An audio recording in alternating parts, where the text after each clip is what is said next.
I'm going to be rich because I'm going to charge by the pound. No, seriously, this is an impressive, massive car. The doors feel like this is like an armor-plated car. It's so big and heavy. 1938 Lincoln K model, V12, dual side mount convertible sedan with a roll-up divider window.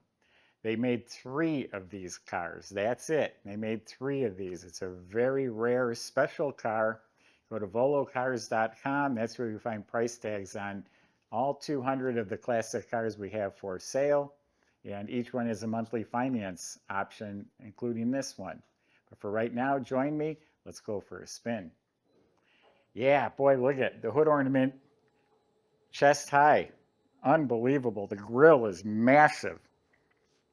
The body is in excellent shape. It's all metal, all thick steel, straight. I'm looking down the doors, the hood, the fenders, all very straight. Dual side mounts were an option. The metal covers was a separate option. The doors fit, line up beautifully. They're not sagging. All metal, no fiberglass, all solid, straight. I'm sure it's an older restoration, but it was done very well and it's held up and been preserved very well also. I don't see any body work, bubbles, rust, damage, all real nice. Yeah, they are heavy doors. Even all the way to the bottom of the doors, all smooth, clean. Headlights obviously molded right into the fenders. They kind of stole that from Pierce Arrow. Big convertible top. It does fold down. We have pictures on our website of it folded down. The original boot from 1938 was kind of deteriorating. It's at the upholstery shop. He's remaking a new one. It'll be in the same material. I think it looks good with the top up in this particular car. Normally convertibles tops have to be down, but this just looks good up. The paint is called garnet red. There's some scratches from when they had the hood open. Someone scratched it a little bit. The cowl does open from a lever inside. Overall, the paint is smooth and shiny and presents itself very well, but again, it's probably a 20 or 30-year-old paint job. A little nick touched up here, a little chip right there touched up, but it presents very well. Has dual stripe painted on pinstripe, has the rubber running boards, probably original and in very good shape. I mean, there's some little nicks in the rubber here and there that shows very well.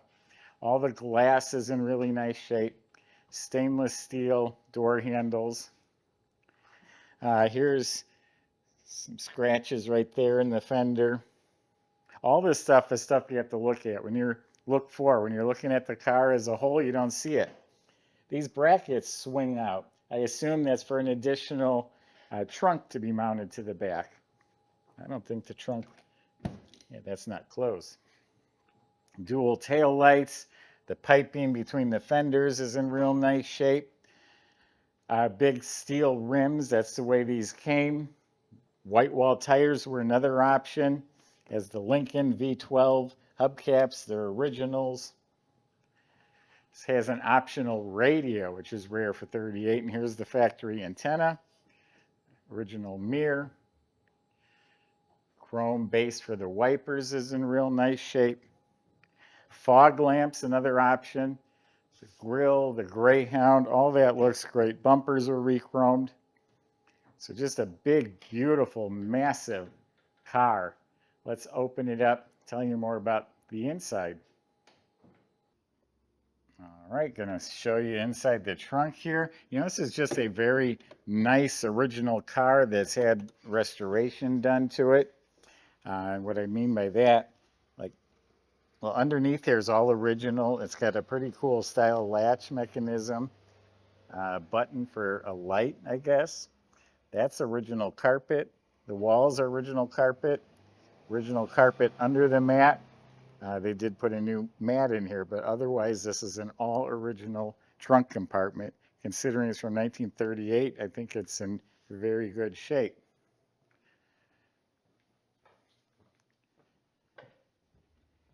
Subscribe to our YouTube channel. Click the bell icon so you're notified when new videos are posted. That's an all leather interior. Door panels, there's door pockets. The chrome hardware is in good shape. Now this is a for your blanket, because they didn't have good heat in these cars back then, so you drape a big blanket over here. There's a matching window crank. Look at the middle window. Oh, it's effortless. That's the divider window. And do you know why this car has a divider window? It is claimed to have been built for President Franklin Roosevelt's Secretary of the U.S. Treasury, Henry Morgenthau.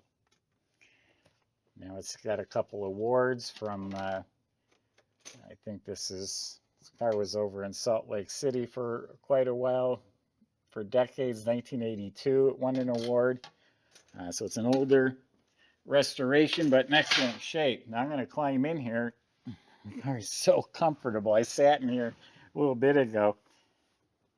It's just so cozy. Oh, I could spend all day in here. You know, fold up armrest, all leather upholstery. It has the ashtray and cigarette lighter on each side. And then the footrests that are down low, those are actually original carpet still on them, and they are movable. You get into the front compartment. You don't have as much legroom as the back. I can't stretch out like I did back there, but all leather door panels, armrests, same window cranks, all matching. The dash is in very nice shape. I know the amp and fuel gauge worked just by turning the key on. This was repainted when they painted the car. Clock is optional. It's not working. Radio is optional. Believe it or not, I turned it on and I got the tubes warmed up. You could hear it humming, and I was getting some static, but we're in the metal building. That may work. You have a locking glove box. It's real nice inside there.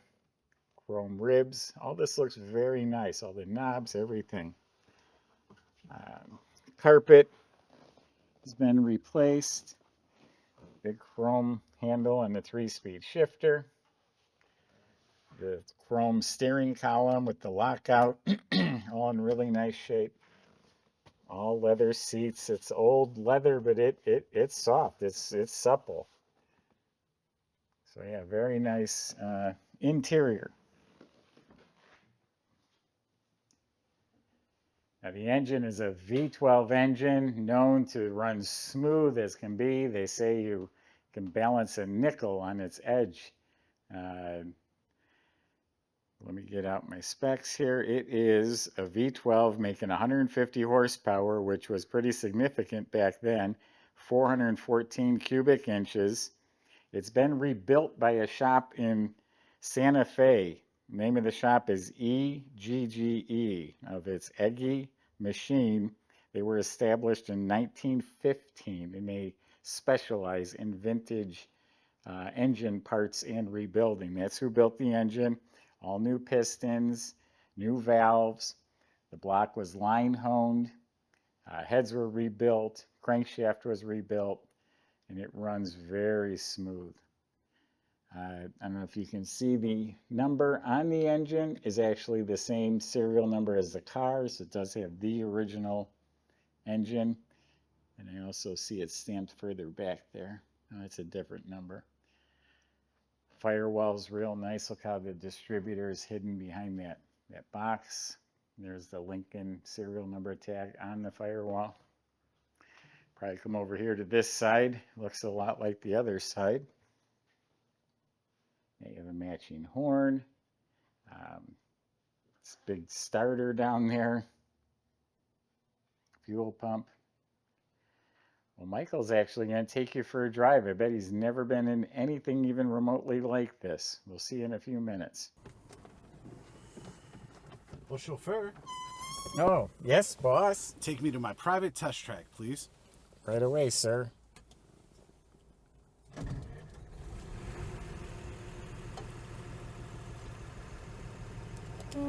Here we go. Take the brake off.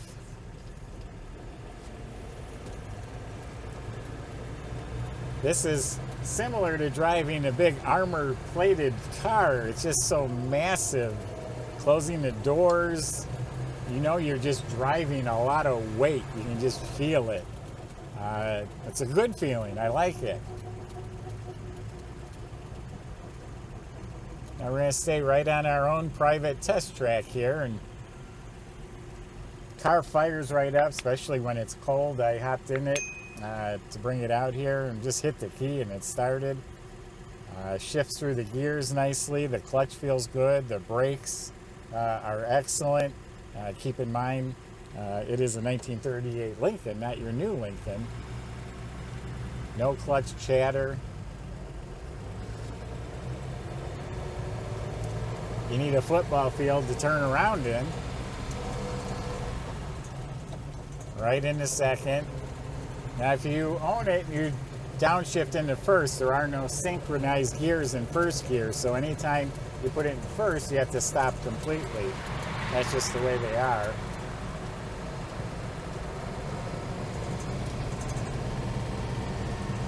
Get going on our straightaway here. There's third gear.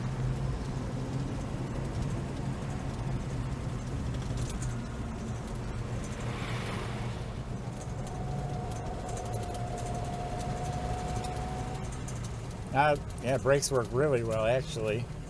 Has its original gauges. The amp gauge is working. It bounces around. The oil pressure gauge kind of works. The fuel gauge seems to be working. Speedometer moves, but not real accurate. So I don't think this is the type of car you're going to be using on a regular basis. This is a rare collector item. As of today, there is one very similar, believe it or not, as rare as it is.